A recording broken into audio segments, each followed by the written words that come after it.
You know, I guess we jump right in. You know what I mean? We're kind of talking about, before, we had mentioned, having a conversation where we talked about, the marathon. So for those who may not know, or maybe new to the channel, or new to the podcast or something like that, I'm 48 years old. I'll be 49 in a couple of months, and I just completed my first and right now my only marathon. I have no other goals or desires to do another one. From where I started when it came to running to where I am right now has been a long journey filled with a lot of ups, a lot of downs, a lot of failures, injuries, mentals, breakups, anything you can think of that has happened between when I used to be running and racing my little brother and people in the neighborhood to running 26.2 miles has been crazy, man. It's Yeah. it's something else. I guess I'll just start talk about just a Can couple of can I go get your ahead. permission on something first, though? Yeah, go ahead. Because Let's what I do it. don't want to do, and I want to ask this to you first. What I don't want to do is rush anything that you want to share. So, can Mhm. I get your permission for this to be a multiple week conversation before we get started? Yeah, absolutely. Okay, very well. Okay, Absolutely. I turn the floor back over where you was at. Yeah. Um So I first want to start off with, a couple of failures. One of the failures was I remember when I had first joined the army. So I'm a little private, and this was in 19. I joined in 94, and I got to my first unit. I was a combat engineer in 1995. And one of the things that had happened is shortly before I got to my new duty station, I found out that my girlfriend at the time was pregnant, and that for too long, was going to be a pappy. So, back then, you know how it is. You young and you in love and you 18, you're 19 years old, and it's your first time away from the house, and stuff like that. So I think there was a lot of me missing her, wanting to be a father. This was pre the baby coming along. So at the time, I was stationed in Colorado, and she was in Virginia, pregnant. So there were some APFTs that came along. That's the fitness test and 2 mile push-ups, 2 mile sit-ups, and 2 mile run. Well, I did good on the 2 mile push-ups, did good on the 2 minutes of push-ups, good on the 2 minutes of sit-ups. But I was like, you know what? I'm out of here. I'm trying to get home. If you failed 3 APFTs, somebody gonna write you a letter and you can go home. So I failed one. I think approximately 30 days later, I failed two. After failing two, it was doing formation. First son rolled up, hand me a piece of paper, and pretty much told me you fell another one, you're behind going to the house. Failure to adapt or whatever, yada yada yada. Because it was shoot, I hadn't been in the army a good 6 or 7 months yet. So that was that. So I got to thinking, and I was like, man, I used to run track in high school. I was like, I can't get sent home for this. So I didn't fail any more APFTs the rest of the time I was in the army. So that was not just a physical failure, but it was more so a mental failure on my part. You know what I mean? I look at that as me at some point I was about to sacrifice my whole career for someone who right now I'm not even with. So that's something right there, and there's a lesson in there, but I'm not gonna get in there. But sometimes you gotta stand on your own, and you gotta make the decisions and think about what is best for you. So at the time I figured out what was best for me, and that was to stay in the military, and not get kicked out over that. So with that being said, coach, I will pause for a minute. I know I said something, but just in case you want to jump in, ask, or say something, I want to give you an opportunity. Yeah, I love the you walking us through that because I think that's it kind of gets into opening the door from where you came from in your journey, especially when we start talking about completing a marathon. My goodness. Mhm. It's a big difference between running 2 miles and running 26 miles. And then you identify based upon your story just now, you told us that you failed a 2 mile run, but here a couple of weeks ago, you completed a 26-mile run. And of Mhm. course, the idea behind the 2 mile run, just in case you guys didn't know, it's a time frame. You have to complete 2 miles in X amount of minutes. And I think for men, if I recall correctly, the max was like 18 minutes. No, I think it We had 15:56 to run back was it then. 15:56? Yeah. Okay. Yep. So Uh, almost 8, just under 8-minute okay. miles. Yeah. Yeah. You're right. So that's just making sure that we understand the spectrum overall. But even in listening to your story, some people may hear that and say, "Well, that's not really failure because you did it intentionally," right? So to those people who are asking that question right now in their brain, in their mind, and maybe not have placed it in the chat, and if you did, I knew you was going to do that. So thank you for confirming my thoughts. All right, but to those people who have that thought or had that thought or whatever the case may be, what would your response to them be like? Like, why do you view that as a failure, even though you did it intentionally? I see that as a failure even though I did it intentionally because what was going on in my head that made me want to fail intentionally. Like failing intentionally is not necessarily a good thing, in my opinion. Like who wants to fail on purpose? Who says, I'm gonna take this college class in math and I'm gonna fail on purpose?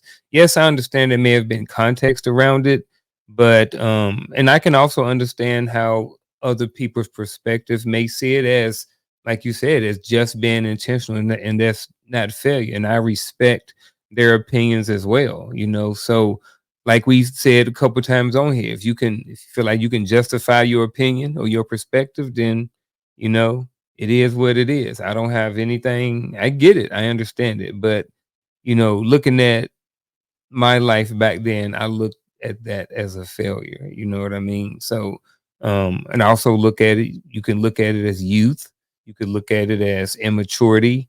I think there are different perspectives or different labels that you can place on something. So, it may be failure and it also may be intentional. Both things can be true. So, I do like your response there because I definitely agree with all of that. The context for me is what adds the value. Like in your mind, there was a thing that you that kind of drew your attention, and at that point in time, it was like, okay, well, this is more important than that. And right, wrong, or indifferent. I'm not the one that says wrong, right? That's just where you were at that particular point in time. I too were mhm, in a certain similar situation, but I'm not going to hijack the conversation and make it about me. mhm. But I love your response there because I like the fact that two things can be true at the same time. It could be seen as failure, or it could be seen as not failure if you did it intentionally. Depending upon where you are, that can hold to be true for you. But I think for me, if I am putting myself in your shoes back then, I think most people don't understand what it's like. I'll say it that way. Like to be away from home, the people that you know, love, and care about, and then because I don't know if she was where you were in your duty station or where she was, in a No, she different. was in Virginia. I was in Okay, Colorado. there you go. See that Mhm. was the thing I was sensing. So to be away from home, the people you know, love, and care about, and a person that you really think you want to build your life with at that particular point in time, every day away from that person, you kind of it's like a longing. It's kind of like a Mhm. yearning to get back. So you live for the weekends, right? Friday at COB, you're on the road. I'm going home. Right. And it's like you burning the highway. Everybody's seen the meme where the car swerves in and out the traffic just trying to get to where it's getting to. And a lot of that tends to play in the psyche of a young man, especially when he lives a structured life according to the contract that he signed. So you got to get up Mhm. at a certain time, you got to do PT at a certain time, you got to go to work at a certain time, you get off at a certain time, and so forth and so on. Right. And being in that position, the position where you're getting ready to become Uncle Pappy, right? So Uncle Pappy is in the Mhm. army now, and Uncle Pappy got a baby that's on the way, and the mama and the baby is away from Uncle Pappy. You gotta kind of let that sit in your brain as you listen to this. And I think the most difficult part is that people struggle to relate to something that they never experienced. And I think the best thing to do is, if we don't have those shared experiences, to kind of remove your experiences out the way and listen wholeheartedly through the experience that the person is sharing, and then just try to relate to that as best you possibly can, because that's how you put yourself in somebody else's shoes, and then show a degree of empathy based upon what they went through at the point in time. So I love your perspective of, yeah, it was, even though it was, I planned to fail, but still yet it was a failure based upon where I was at that point in time. So I greatly appreciate that. Mhm. So that was your first failure. You said you had a couple more you wanted to share. So two more. That was the second one. That was the second one. Yeah, I had one before then. Oh, did I miss the first? Did So, you share it? I didn't share it yet. Okay, I'm sorry. Go ahead. So I remember growing up, I used to like to race, right? So I used to enjoy racing, not necessarily running. But these were just short races up and down the street with guys in the neighborhood, your brothers and sisters, stuff like that, right? Other people in the neighborhood. Um, and that's how that was. So then I don't remember my best friend Clyde, shout out to Clyde. He told me, he said, "You remember how we started running track in high school?" And I was like, "Nope." He said, "You was like, hey man, I guess there was an announcement that came on the intercom or something." And then I was like, "Hey man, let's go off a track." And that's what happened. Clyde eventually went on to get a 4-year scholarship at a university, and he's in the Hall of Fame at his at his college. So he Mm, was inducted a few years ago into the Hall of Fame. He lives about 35 minutes away from me. He was the best man in my last wedding. That's my man, 50 grand. But my path, when we were in high school, he ain't gonna say this, but I used to be faster than that joker. Like I used to wear him out, right? This was in the beginning, sure. but because I had a lot, I was fast. I had a lot of natural speed, but Clyde worked, right? So he worked hard. So I was at track practice. I was just playing around, talking to the girls, just doing whatever, just doing the basic. I didn't work hard. Yes. Eventually, Clyde became the best, at his event, which was the 400 on the team. So what ended up happening was, like I said, Clyde ended up going on. I ended up going to college for a semester, not for track, because I didn't work hard at track. I was just out there. I was competitive. When our district, Clyde was first, I came in second. We ended up going to the state track meet. I was in the 4x1. We ended up getting sixth. Because there was a 100. That 400 I was decent at it, but Clyde ended up coming in third in the state. So I say all that to say that my high school years were a failure because I didn't work hard, I didn't train hard, and because of that, I probably could have went to college and gotten a scholarship and all these different things, but I failed because I didn't do anything. I Mm, sat there on my butt. I did the minimum amount of track practice. I did the minimum amount of work. I did just what I needed to do to kind of sort of be on the team, and just kind of go off my natural talent or my natural ability. But your natural talent and your natural ability is only going to get you so far. So even back in high school, when I started looking back on that, there was a failure because I could have done something with it. Now, again, yes, my life turned out the way it was supposed to be. So two things are true. Yes, maybe that's what it was supposed to be. However, that's still a failure for me because I know what I could have done if I would have applied myself. If I had, and a lot of people agree with me right now, if you had the mindset that you have right now, when you was 14, 15, how far further would you have been? A lot of us would have been. But I didn't have that mindset then. You know what I'm saying? But just looking back, I think that was one of my failures too. yeah. Um, and I guess leaping back forward, I ain't gonna get too far, but I just want to plant a seed and put a pin in after that. When I got in the military again and I was running and stuff like this, I never liked running. I freaking hated running. Hated running. The only thing I want to run, I ain't want to run nothing over a lap. So I didn't like running. And there was a point in my career where I started to like running.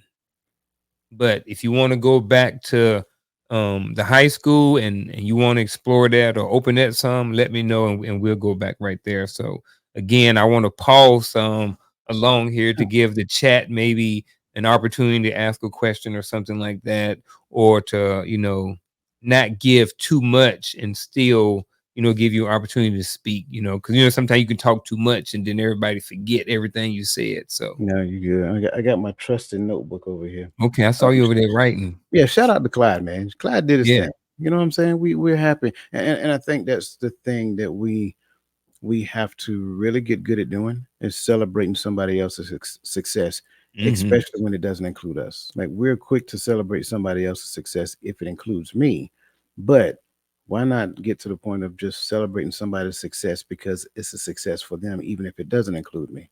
Yep. Um, I love your point of view as you talk about, how your mindset was one thing and Clyde's was something totally different. And to your point, you're absolutely right. I don't know anybody today.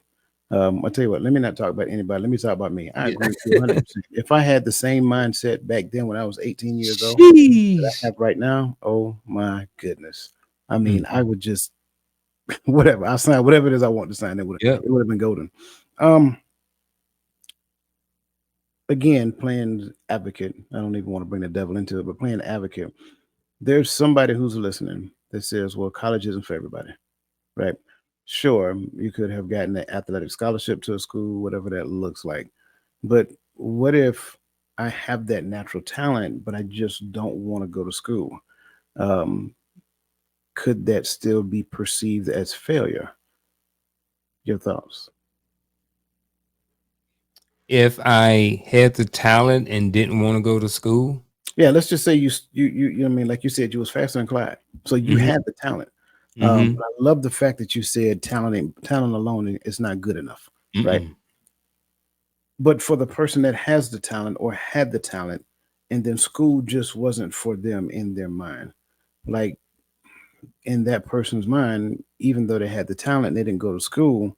Well, they may say that that may not have been failure because their desire was never to pursue higher learning.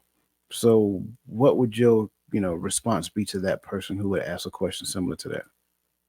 I think if they never had a desire, then it could never be failure. That's what I think. I totally understand that, but if you didn't like, if you had the desire to go play in the NFL or something like that, and you messed around in college and got kicked out because you messing with women or you doing drugs and you doing stuff and you getting yourself kicked out, you get in trouble, and you had a desire, then I think that's failure because that's something that you wanted. Yeah, But I think not doing something that you don't wanna do, I don't think later on down the road, because, it's funny you asked that. I and here's a Imma spin it back to the military. sure. I have a couple of guys who got out, right? And we know some of these guys. These guys got out at, 12 years, 10 years, 13 years or so, right? And I look at them sometimes, not in a bad way, but I wonder, I was like, do they regret getting out? Because they see other people who got out, who retired, who may live a certain type of lifestyle and they may not. And it's because they like, man, I didn't retire. You know what I mean? So I wonder sometimes, do they regret? I asked one of my friends one time, do he regret it? And he said, no, absolutely not. Mhm. But like, do this, I'm kind of throwing it back on you, but I'm kind of throwing it, in the military space. Like, what are your perspective on that? Do you think that some of these guys who get out after 10, 12 years or so, and then now they've been out for 20 years, you think they ever regret it? Absolutely. Not You all of them. I don't Yeah, think it's not all of them. yeah, I don't think it's a clear slate across the board, but I've Mhm, had conversations with a few, and I know they regret it. Even to your point, they've made some bad decisions. mhm, You know, dope, alcohol, DUI, just failure to adapt, all of those things. mhm. Um, I think the mind is a beautiful thing, and we can make a decision in the moment that is led purely by how I feel about where I am in that moment. And then as time progresses, that day will hit where you start thinking back and you'll sing that beautiful song that Brian McKnight sang to us years ago. Shoulda, woulda, coulda, right? Shoulda, woulda, coulda. You start thinking about, man, if I had just did this, if I just had the ability to just deal with it for a couple of more years, I could have been getting a retirement check. I could have been getting a disability check. I could have been doing this. I could have been doing that. And I'm not saying it's all about the money. It could Yeah, have been the leadership experience as well. It could have been the continuation of relationships and things of that nature. Because you got to realize in your younger years, you don't really have a clear understanding of how to build great relationships. You yeah. kind of get that when you hit like mid careerist and then senior. You build great relationships, relationships with depth and breadth. And so when you kind of reflect back on that in that moment, be like, man, Sam Martin was an awesome dude, and I took a dump on him. You know what I'm saying? I messed. I mean, and I'm saying it that way because that's Mhm. how they say it. Yeah, Like, of course they used a more colorful language, but I kind yeah. of took a dump, and that's how they say it. I took a dump on Sergeant Martin, not Mhm, the team. They feel like they let you down, but that only happens when that switch clicks in their brain.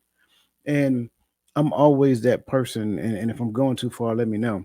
no, you I'm good. always that person. I may not necessarily feel like it in the moment, right? I may not feel like it's for me, but am I closing the door on an opportunity if I don't, just at least try it?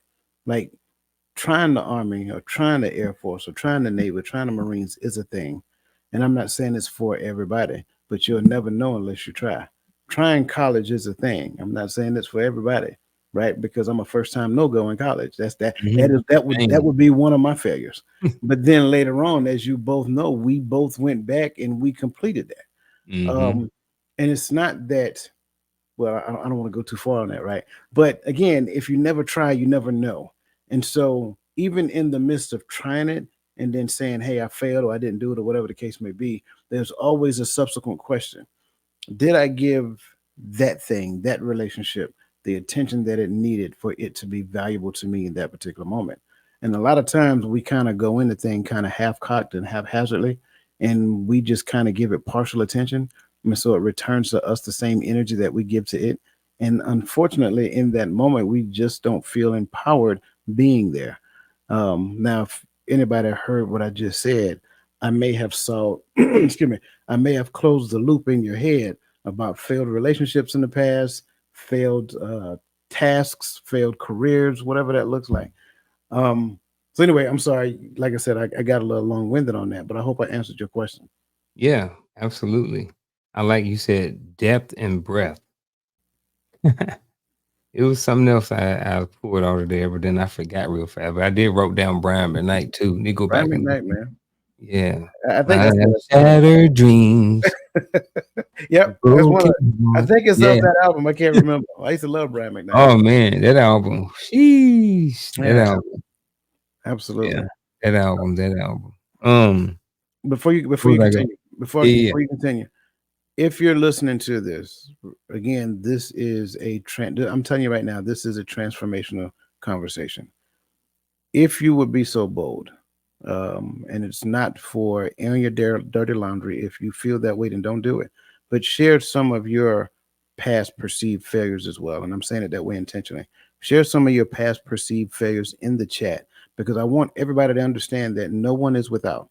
I don't care who we can walk around all we want to thinking we got it all together, but I don't care who you are. You got multiple layers of failure in your life.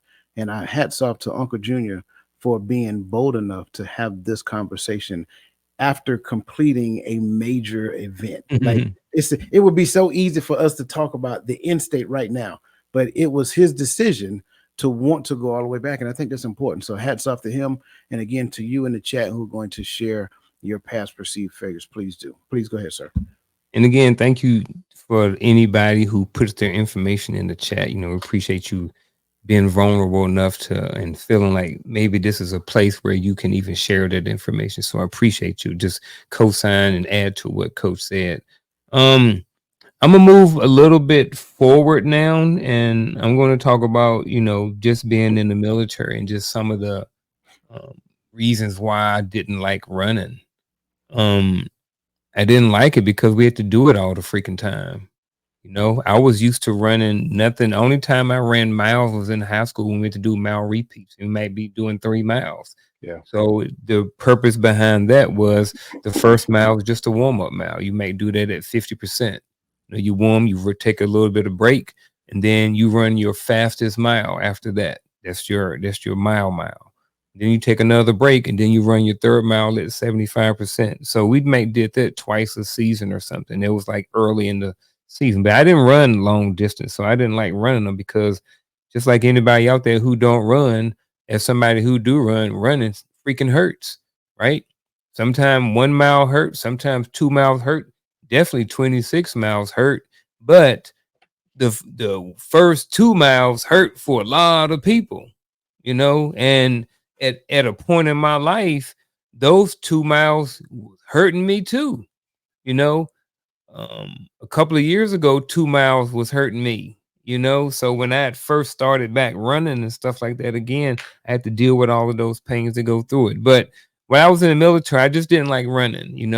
They would go out there and they would run us, and then they would run us again, and then we'd run some more, and then we put some ice on it, and then we'd run some more, and then we'd ruck, and then we walking somewhere. We're always on our feet, always moving. You're running here, you're running there, and I just didn't like running. Not like that. I was okay with racing somebody, but I ain't want to run long distance. Then I was in freaking Iraq one time. We had Sergeant Major Flores. Shout out to Sergeant Major Flores. He taught me to never, there is no end. You always got to keep preparing like you don't know when the end is going to be. Yeah. So we'd go out there and we'd be running around and running around. We think we're running 2 miles and 3 miles. And then this thing, we running 5 miles. And you know how I get when you start getting close to home. Boy, the esprit de corps start picking up. Everybody get a second wind. We're like, yeah, we almost home. Sergeant Major like, shoot, we keep on going. Right. So we like, darn, man, your heart get broke and stuff like that. You back there panting and stuff.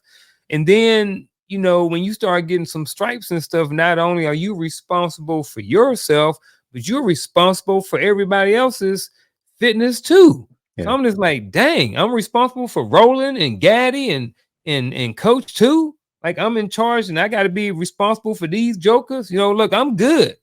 But if they ain't good, I ain't good. Yeah. We had policies in the military that, if you score 280 or above and you E4 and below, you ain't got to come to PT. You could come to formation, then you can go and do your own thing. It's certain units.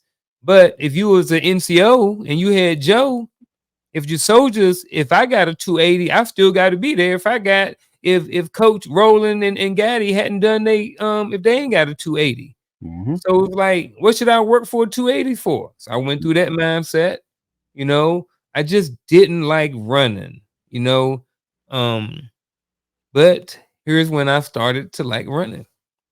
And I'm tell you right now, I still don't love running. I am not passionate about running at all. I am not passionate about running. I am not a runner.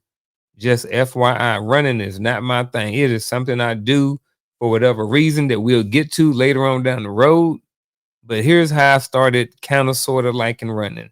Iraq, my first deployment. This was 05, 06. We was at a place and we had a place called Z Lake, right? And you run around Z Lake, I think once or twice, and it was right around a 5K. So every month out there, they started doing 5Ks and they used to give away t-shirts. So I was like, man, I want me one of them t-shirts. So every month I started running 5Ks.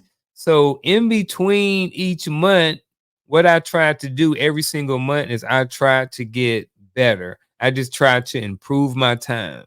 I wasn't going to ever be one of those top guys who run 16 minutes or 15 minutes and stuff like that, 5Ks. Like that wasn't going to be, I ain't running 4 and 5 minute miles. I can't do it. Never have a desire to do it. But every single month, one month, Seaburn may have a 5K event. They giving out t-shirts. Next month, the aviation guys might be having one. Next month, the fisters may be having an event. So I'm going over there because they got a big old some kind of tank on there that's going to shoot a long way. I don't know, whatever y'all do over there, lanyards and I don't know, but the shirt looked Barbecue. cool. Barbecue. That's what they're barbecue. What is that? Barbecue. Barbecue. Barbecue. I'm sorry. Go ahead. Okay, barbecue. But like all of these shirts were cool and they have all their different units on it and they have cool pictures and stuff.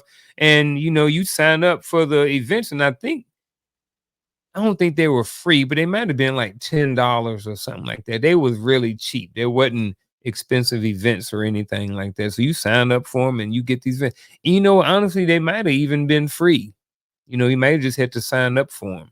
Yeah. So each month, man, I started running these 5Ks and started getting faster and faster and started getting more and more t-shirts. And that's how I started developing my little like for running. Fast forward a couple of years, maybe 7, right around 2010, I moved to Raleigh and I started teaching ROTC at NC State. That was a good thing because I had kind of lost the little like I had for running Hmm. because some time went by, maybe 6, started getting a little lazy around certain things. But then I started getting who a little bit when I came here and started working for retired now Kasar Major Al Lampkins. And this Joker was squared the heck away. He was an E8 when I met him. The Joker was on my behind from the get-go. He was a 13 Fox 13. I did 13 Bravo.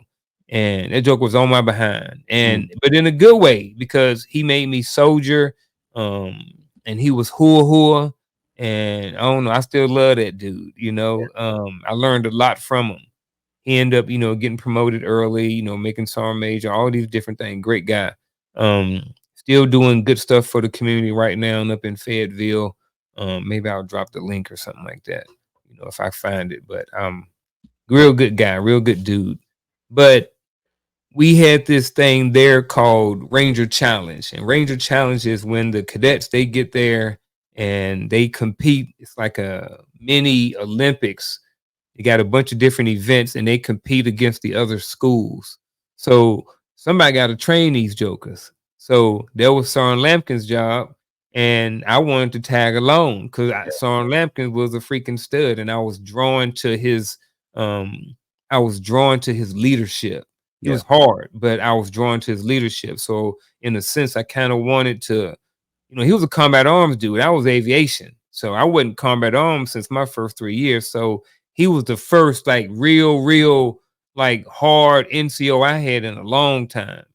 And Sergeant Major Lampkins used to, he was fair and impartial and but he was hard and he was a very good leader and I learned a lot from him.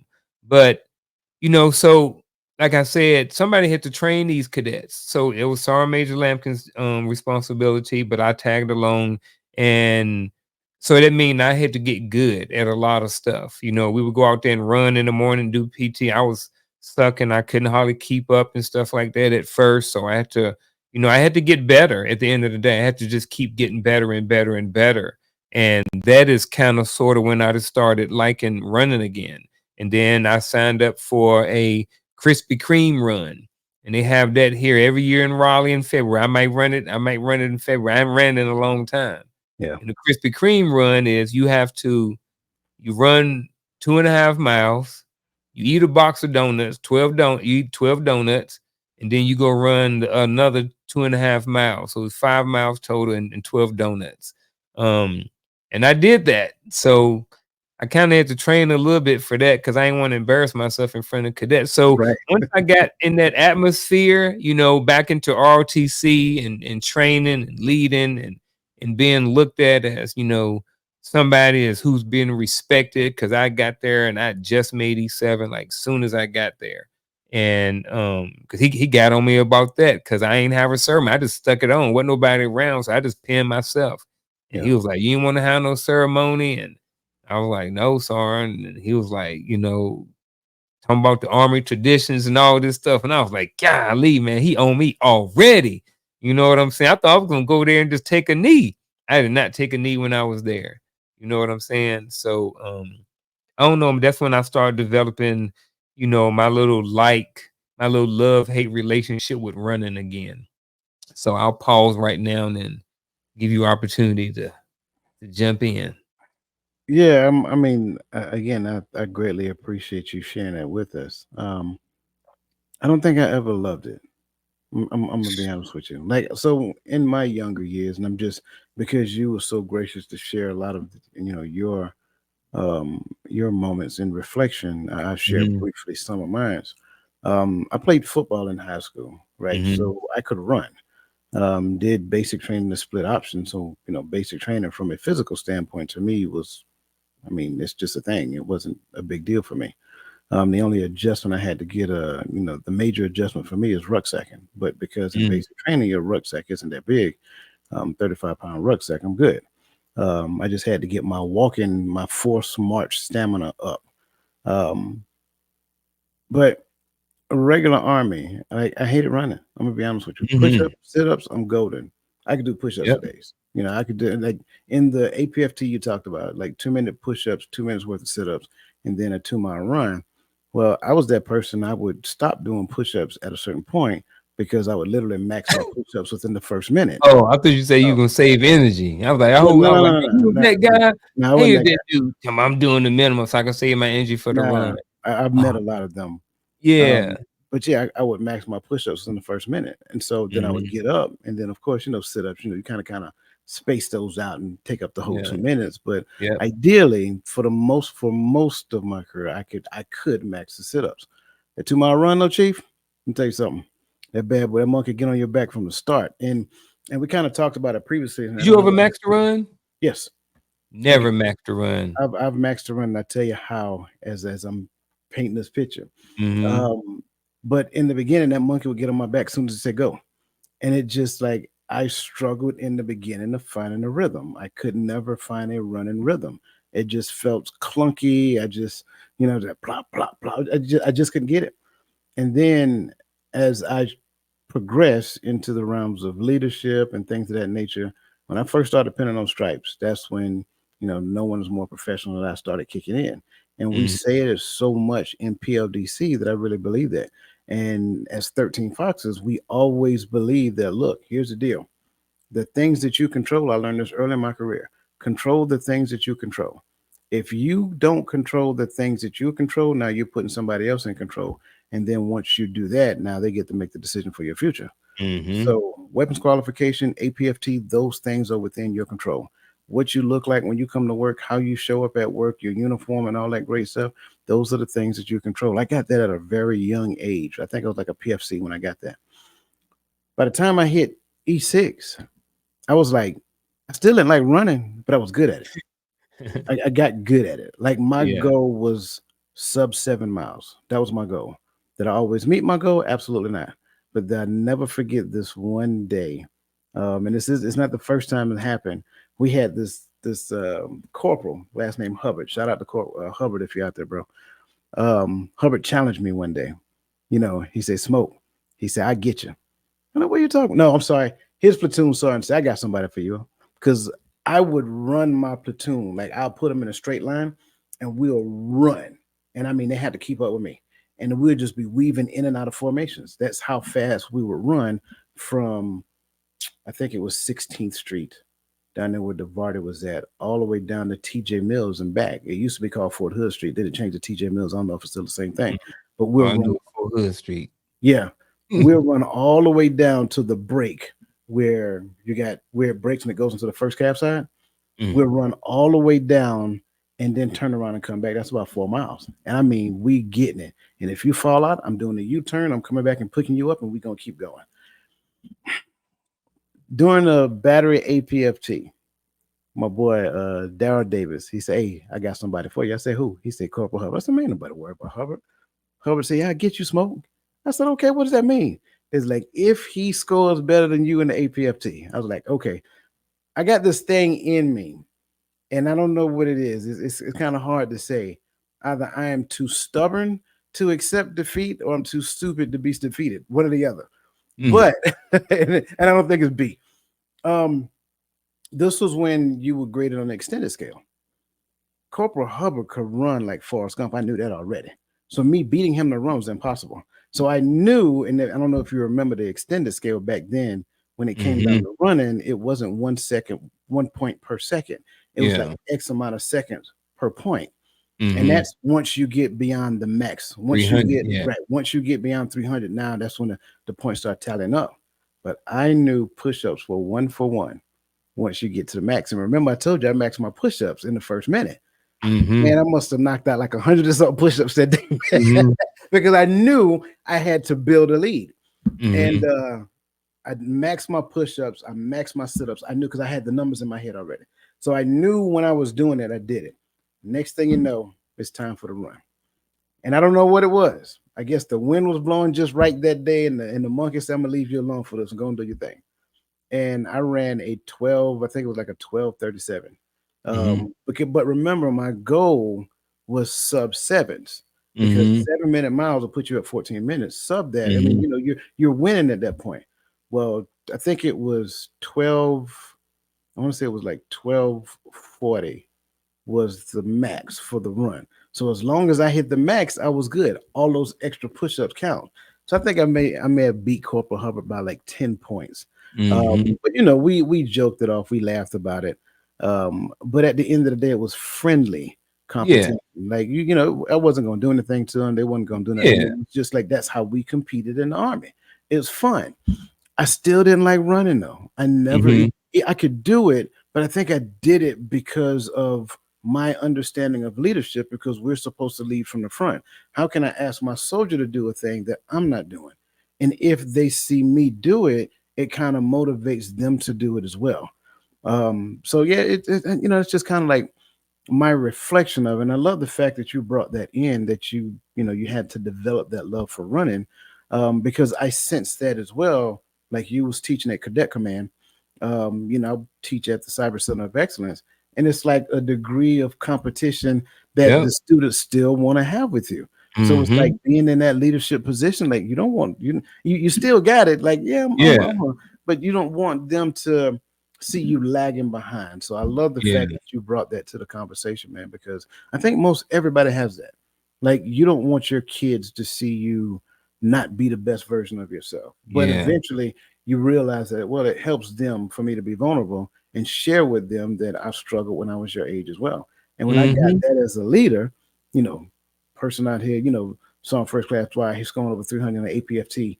You know what I'm saying? This, that, that. No, no, y'all didn't know who Private Dwight was. Let me tell you about this. Yeah.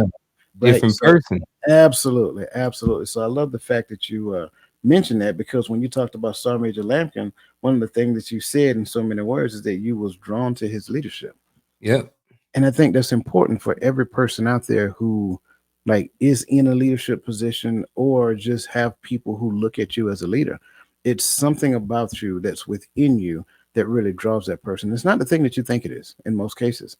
It's something you can't put a finger on it, but it's there. Mhm. I've been talking long enough, man. I'm stealing your thunder right now, and I don't want to No, do you that. ain't, man. I'm over here listening too. You know what I'm saying? Yeah, man. Oh man, where should we go now? We talked about the army, talked about me starting to like it again. Um, Well, I think this is kind of like a point we may have to put a pin. It's up to you, because right now we're at about 47 minutes. yeah. So wherever we go now is your call. We can go a little long, but I don't want to Mhm. keep them too much longer. No, I don't want to go. I don't want to go a little longer. I'll just I guess I will end with, and then we'll pick it back up on the Sure, next on part two. I absolutely. guess I'll end with maybe a reflection. I'm trying to see if I want to See, reflect man, on all of that that's stuff. why we get along so good, because that's exactly Yeah, what I was thinking. Let me yeah, just ask the self-reflexive question. yeah, absolutely, yeah, You talked about some things. You talked about running track in high school, and you mentioned our man Clyde. Again, shout out Clyde, man. Good to. I'm happy to hear about your success, brother. I hope you're still having success, whether it's running or whatever it is, right? You mentioned when you were in the army how you intentionally failed the APFT because you were getting ready to be Uncle Pappy. And then you mentioned that you didn't like running in the army because they did it all the time and things of that nature. And you also mentioned how influential Sergeant Major Lampkin was. Excuse me, Sergeant Major Lampkin was when you was at Cadet Command. If you had to give our listeners, based upon the culmination of all of these things, a lesson learned, and it doesn't have to be limited to one. If you could give our listeners a lesson learned from running track in high school, failing the APFT in the Army, and why you didn't like running up to the point of meeting Sergeant Major Lampkin and how he was influential in your life, what would be some cogent points that you would give our listeners moving forward? Mm.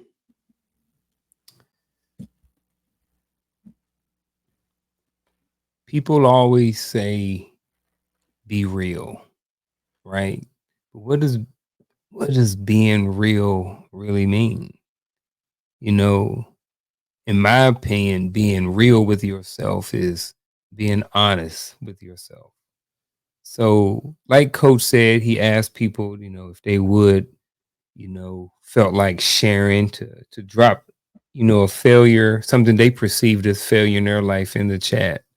We all are going to fail. That is part of it. Um, how we deal with it is another thing. So I think first of all, we have to be real with ourselves. You know what? Accept the fact that this was a failure. You know, it's okay. You know, sometimes it's okay. Um, Ask yourself again, why did I fail? And then I think after that, you need to figure out or come up with some sort of plan or goal and then be consistent with that so you don't revisit or continue that failure that you've had, you know? So I guess what I'm saying is this: if I fail at the APFT, right? I'm gonna go back to the army part. I failed the APFT.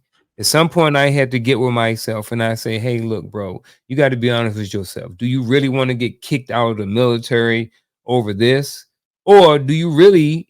Are you okay with accepting that? Are you okay with going back home after 6 months and people saying, "Hey, man, I thought you went into the army." Man, I was, man. Why you home? Man, I failed to run. What, man? You fast as you is? Man, you was on the track team. I couldn't deal with that. I didn't want to have to deal with that when I went back home. So that's part of the other reasons why I stayed in. I can Yeah, tell y'all that part. But that's part of it. It's being real with yourself, having that conversation with yourself. After that, I had to come up with a plan. How am I going to be okay staying here in Colorado, staying here in the army while my girlfriend at the time and my unborn child is in Virginia? How am I going to deal with all of this? So that was the planning part. And then I had to be consistent with that plan until things changed or until whatever it is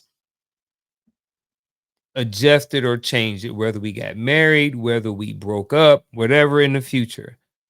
So I think that at the end of the day, when you have failure, you have to first be honest with yourself and then figure out a way to not revisit that plan. And, so that's kind of where maybe I want to stop or stick a pin in until next time, and I guess I kind of just want people to know that, also, even though I said stick a pin in, I'm keep going. Um, Sometimes you think about something else real quick and it just pops in your head is that what's that, man? Failure is not the end of the world. Failure does not define who you are. Even though I failed that APFT, that didn't define who Unc was. Even though I failed in high school, it didn't define who I was. So just because we have a failure in life, in many cases, those are isolated incidents. And not all the time. Some of these things is habits, and some of y'all, but I ain't gonna go there. But failure is part of life. Is something that happens. Everybody goes through it, and what you learn from it is the most important thing when it comes to failure. Mm, that's good. I want to kind of rehash your points just to make sure that everybody got them because you went through them, and so man, you went through them, right? And I Mhm. want to kind of give them the opportunity, if they're writing, to write them down. Um, Point number one was be real. In Yep. essence, be honest. And I have a saying: if you cannot be honest with yourself, then you'll never be honest with anybody else. Um, and one of the things that came to me when you mentioned being honest is don't make excuses. If Mm. you make excuses for said perceived failure, then it's going to be very difficult for you to accept the level of honesty that's available. Honesty is available at every wake and turn, but the more excuses that you make, the further honesty move away from you because you're not first being honest with yourself. Once you become at peace with the excuse that you've made with yourself, you will easily give that excuse to any and everybody else. Yep. Um, Ask why you failed. I love that question because it makes you think into your thought process when you were doing a particular thing. And I love your transparency. Like, I'm away from my girlfriend, she's pregnant. I don't really want to be here. I want to be there where she is at, where she's at. And it's real. That is honest. Like, I know for a fact that that is a real thing that a lot of young people deal with, especially if they have, a very serious relationship coming out of high school and now they got to make a business decision for their life. Hmm. Your girlfriend or your boyfriend have no obligation to follow you based upon your plan. So now what are you going to do, right? Um, Point number three is create a plan. In my mind, when you said create a plan, because I'm the mindset coach, um, Hmm. what mindset do I need to adopt? Because now you made a decision. Like, I don't want to go home and people like, man, you got kicked out of the army because you failed to run. You Hmm. can run. We know you can run. We Yep. seen you run. I don't want to. I don't want to have to face that kind of pressure. It's easier to stay here and just deal with this, right? Hmm. And that is a reality.